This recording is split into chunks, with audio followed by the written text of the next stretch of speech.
Okay, so what we see here is after you come out of the tunnel, you come around a bend, and this is still the train track that's running along, and it's running alongside the Elberta Slant Road, and that's over on your left-hand side. Every once in a while, you see me do a helmet check to see that it's still there. I just pointed to it right there. So you can see the guys coming up on their DRs. There's Kelly, and I don't know what the hell I'm telling them right now at this point in time. You can probably hear it. Anyway, so here we go, and we're going to go off in a little bit quicker time. And again, we're just going to continue on the slant road. There's all kinds of like little rock slides and stuff that have come down on the side. Excuse me, on the, not the actual slant road, but on the train trellis where the tracks went. And we're going to drop down, and we're just pointing off to where we're headed. So we drop down to the road, and I've shot plenty of boring footage of this damn road, so this is like 20 times its normal speed. But what we're looking for is that up on the right-hand side is one of the other tunnels that's actually collapsed. And there's a cut in the side of the mountain, and you can't see it. So that's what I'm pointing to right there. So now what we're doing, I'm going to run this all in real time. Which might be boring, but there's one. There's Kelly, and then behind him, that black dot was Kraig. So this road goes up, and you can't quite see it up at the base of that mountain. But there's another tunnel up there. But what the beauty of it is that there was actually a trellis that rode up into that. There's one section there, and you can't really see it, but it looks like giant telephone poles that were cut down right down to the ground. Here's Kelly coming up now. I don't know what the hell I'm talking to him about, but you can see that it runs off to the right. Get the thumbs up from Kraig, and then off to the right we go. So we're heading up here right now, and I don't know why that's fenced off. It's probably just to warn folks to be careful, because this is one. So there were 4 tunnels originally. You've already seen the one that we've gone through. From what I've read online, one collapsed. I don't know if it was an earthquake or what the deal was. One further collapsed, and I think the third one they just blew it up because it wasn't safe. And the fourth one, the smallest one, I think that's 220 feet through. That's the one that you've seen before. That one's clean. So this is kind of cool. So this is again would have been a train track that runs up. Pretty navigable. I mean, you could ride a Jeep up this, no problem. But what's going to happen as you come up here, you'll see this off to the right. Well, that's from all your guys in your ATVs, and it's, you know, here, check it out. So you go up over the top, and then you come down. So there on the left-hand side, of course, would have been the actual track. That was cut by guys riding ATVs and four-wheelers. So you're going to come up here. When we get up here on the right-hand side, just through all these juniper and stuff, this is where you're going to see there's another cut that people have done. So it's right there, okay? It's on the right-hand side. You'll see me look up. It's kind of steep. Nothing we couldn't have done. We just wanted to go up there and take a look. So I'm going to ride up, and I stop about here because, you know, it's just a pain in the ass to turn the bike around. Anyway, there's my stupid pants. So there's my Garmin off my Beamer on my DR.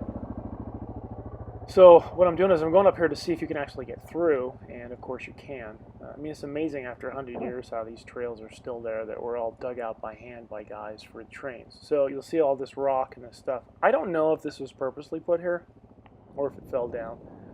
So I'm just going to back, you know, I let them know it's okay. It's not too bad to get through. It kind of snakes through, thumbs up, no problem.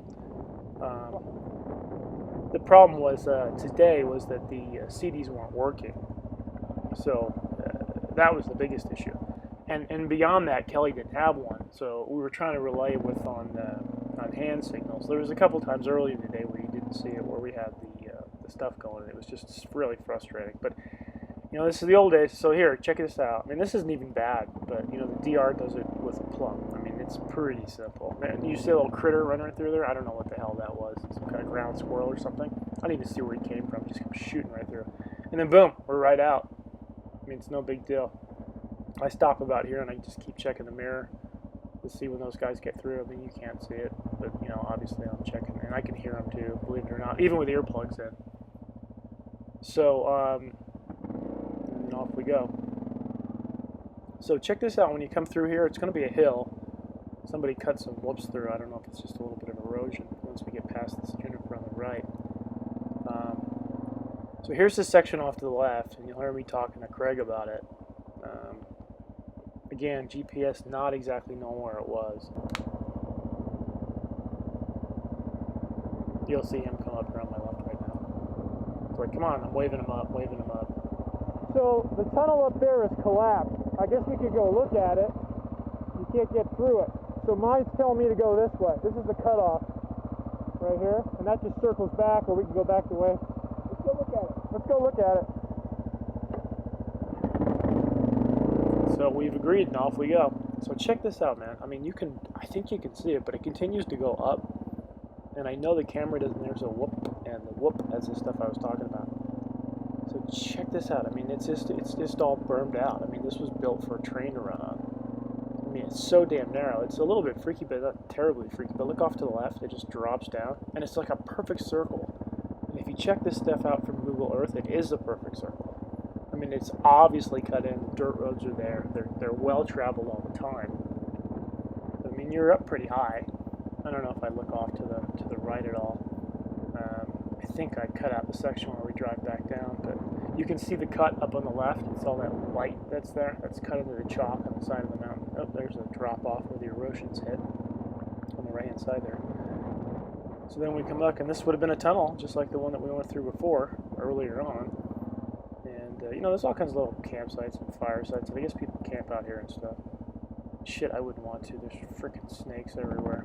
But, yeah. This time of year, it's probably just gopher snakes, and you can't really tell they're not rattlesnakes until they bite you, I guess. Anyway, so Kelly's up there on the left. I'm just gonna, we're talking about, you know, it's how it's caved in, so now we're walking up.